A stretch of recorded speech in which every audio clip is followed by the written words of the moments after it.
Set up pala yun. Wait lang. Saglit, parang gusto kong habulin to ah.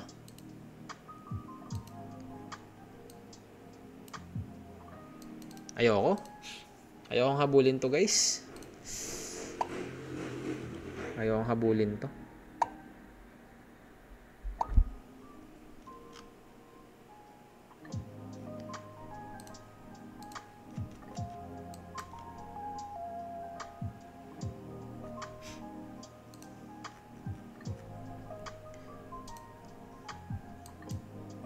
Sayang.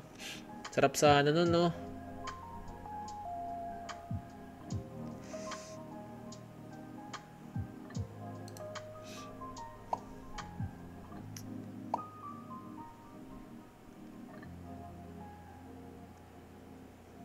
Sayang, may nagpakitang setup.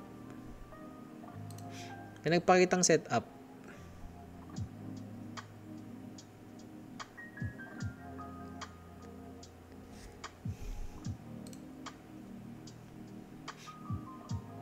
Try ko nga to. Try ko lang to. Okay, I'm long 284 level. Stop loss 264 lang. Dito lang. Sa candle na yan. Tapos targetin natin yung wait lang. Saglit lang dapat na trade to eh. Dito pwedeng matagal eh. Sabihin natin dito lang. Yan. Dyan lang.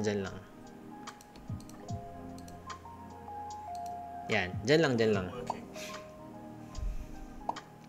Okay. Max of 2 trades lang tayo per day guys ah. Max of 2 trades lang tayo per day. Ito yung first trade natin. Gusto ko to.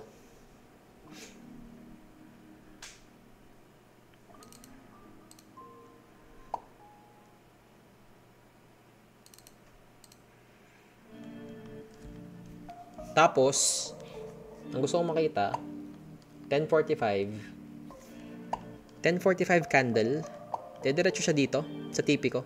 Yun yung gusto kong makita. 30 seconds, time frame. Okay, everything is playing out. Except, sabi na eh, 75%. 75% ito, huwag mo i-violate. Hanggang dyan ka lang. Okay. Okay. Sana i-respect niya tong 75% ng wick na to. Okay. Tapos 30 seconds. Liquidity area, volume imbalance, FVG. Bibigay ba niya sa akin to? Bibigay niya ba yung 20 points lang. Kasi nagka-counter trend tayo eh. Counter trend model, 20 points lang.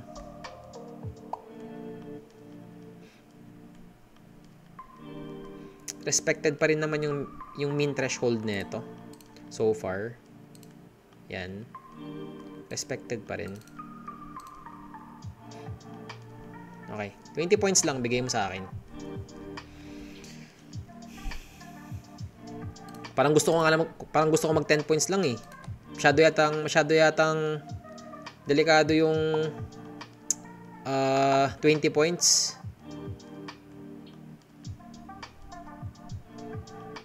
Pumunta na siya ng 10 points actually. Pumunta na ng 10 points.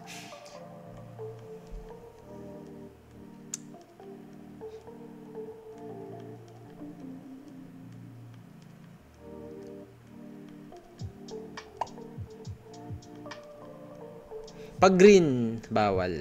Wag. Okay, nice. Okay. Bawal na mag-hold. Actually, pinuntahan niya na yung volume imbalance eh. Pati yung FBG sa 30 seconds. Pero ang gusto ko makita kasi hanggang dito sa level na to.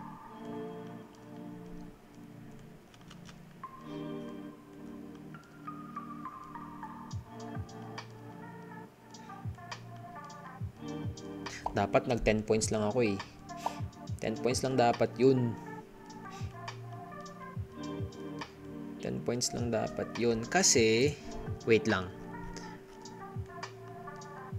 Oo, masyado yatang mataas. Masyadong mataas yung 20 points, guys. Masyadong mataas. Masyadong mataas yung 20 points.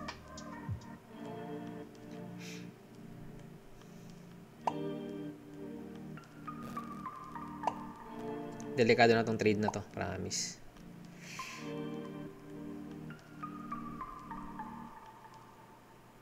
Back to propulsion block siya. Tapos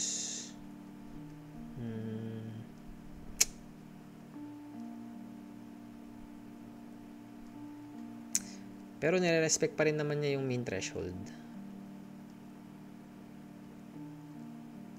Bigyan mo ako ng spike. Okay.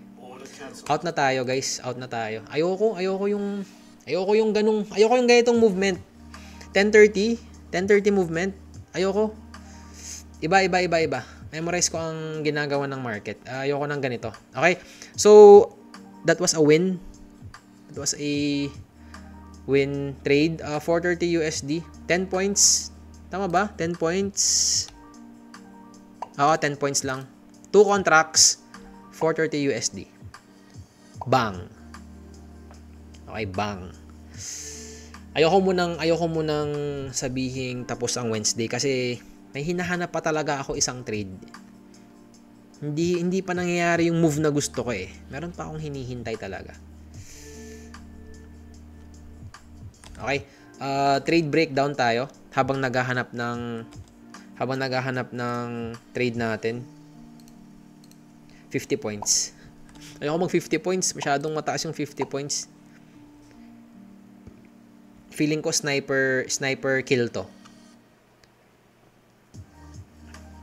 Sniper kill. The moment na kinil mo na yung trade, babagsak na yung price. Okay? Trade breakdown tayo. Pumunta ako sa 5 minutes time frame. 5 minutes time frame, meron siyang nireject.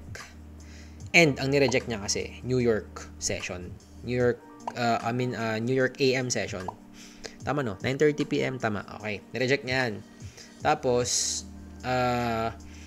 ano bang sabi ko kanina sa inyo bago mag-start yung stream? Ang gusto kong makita, paunahan, sell side muna, tapos hanap tayo ng buy para sa retracement. Or, buy side muna, buy side inefficiency muna, tapos maghanap tayo ng sell. So, ang nangyari ngayon, nagpakita yung sell. Nagpakita yung buy opportunity.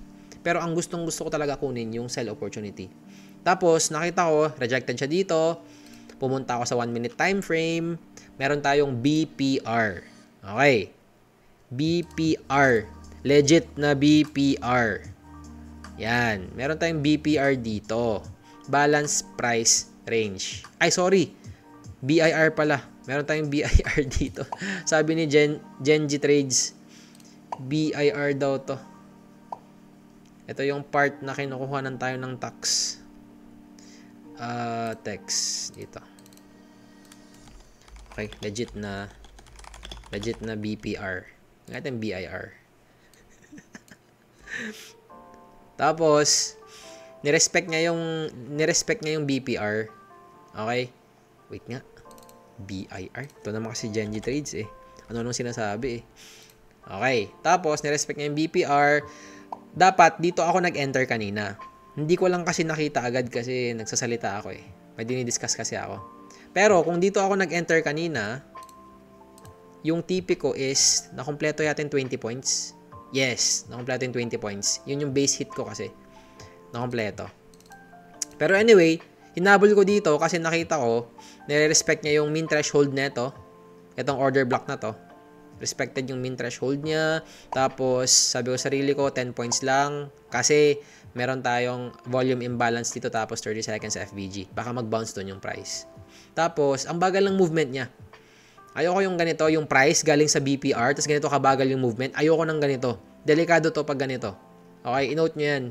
Dapat gusto ko pag tap niya ng BPR, tapos respected,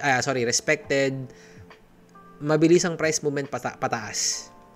Okay, mabilis ang spike. Tapos yung spike na yon, doon tayo kukuha ng sell opportunity natin. Okay, so yun yung trade idea kanina. Win. TP hit, 10 points. Ang satisfying naman ng exit na yon. Yes, sir! Sobrang satisfying kung bumagsak na yung price.